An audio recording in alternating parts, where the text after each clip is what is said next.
ofere guvernul ocazie liberă pentru a oferi vizele pentru întregul popor și sper să ne vedem cu toții sănătoși în curând în America. Ce să ia cu mine bine, îi dau haina de pe mine. Ce să ia cu mine rău, să ferească Dumnezeu, că să-și șapte de Dumnezeu, de galbin de mușcărău, măi leană. Multe asântor, că nu-mi zice, sunt orteam pe un moi duce, păi sunt orteam pe un moi duce leană.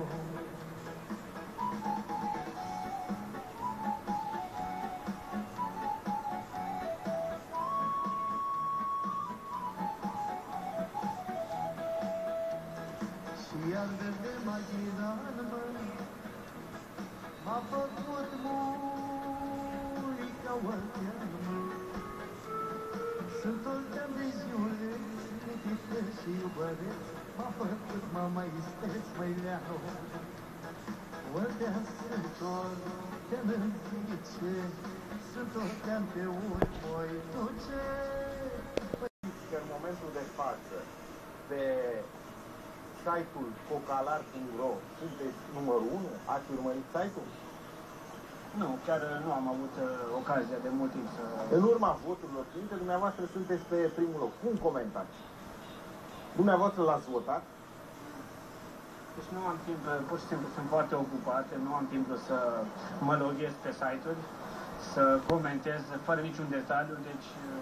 Pentru că tot am vorbit de talent, să ne interpretați melodia dumneavoastră arhicunoscută, America, America, și să beneficiem și de un dans oriental al domnișoarei. Haideți că e momentul. Nu sunt dispus acum să cânt live. Păi nu, că pe CD. Nu ați zis că aveți CD? Playback. Nu? Cu CD-ul. Da, bun, hai. Mii sute de români, toți din țară am plecat, la o viață cu trai bun, doar de casă n-am uitat, de necaz și supărare, am să beau până am să mor, viața asta-i trecătoare, de dragul românilor. America, America, everybody comes with me, really shows I want to do, like to dance, I love you. America, America, everybody comes with me, really shows I want to do, like to dance, baby, I love you. Zilnic, oriunde mă plimb, oriunde mă duc, când ies din casă, nu mint, dar mă opresc aproximativ 20-30 de fani să-mi ceară un autograf, să aibă o discuție. Dar ce vor prima dată când vă întâlnesc? Să vă pipăie, să vă atingă, nu? Deci dumneavoastră prima dată ce ați dorit? Să-l ating. Păi, ia atingeți-l. Să-l ating o dată. Ca să dai seama dacă ți-o în realitate, nu? Te doare? Ceva nu știu, să știu că nu vezi. Ce sensibil ești. Da.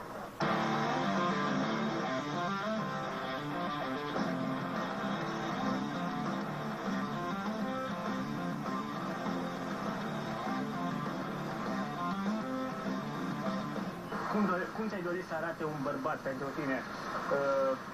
Fizic sau cu caracter? Să mă înțeleagă. Da, asta e cel mai important. Să ne înțelegem bine, să mă aprecieze pentru ceea ce fac eu și vreau să devin și să ne înțelegem bine. Bravo, mă bucur. Și cum ți-ai dorit tu să... Unde ți-ai dorit tu în viața asta să petreci un anume loc alături de el? La Paris. Dorești să vizitezi turnul Eiffel? Da. Da? Ai fost cumva de dată? Nu. Nu? Ai avut ocazia? Bine, atunci poate aveți speranța să mergem împreună. Și din nou, hitul anului 2008, Petrica Americanu revine în forță cu o piesă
ha ha.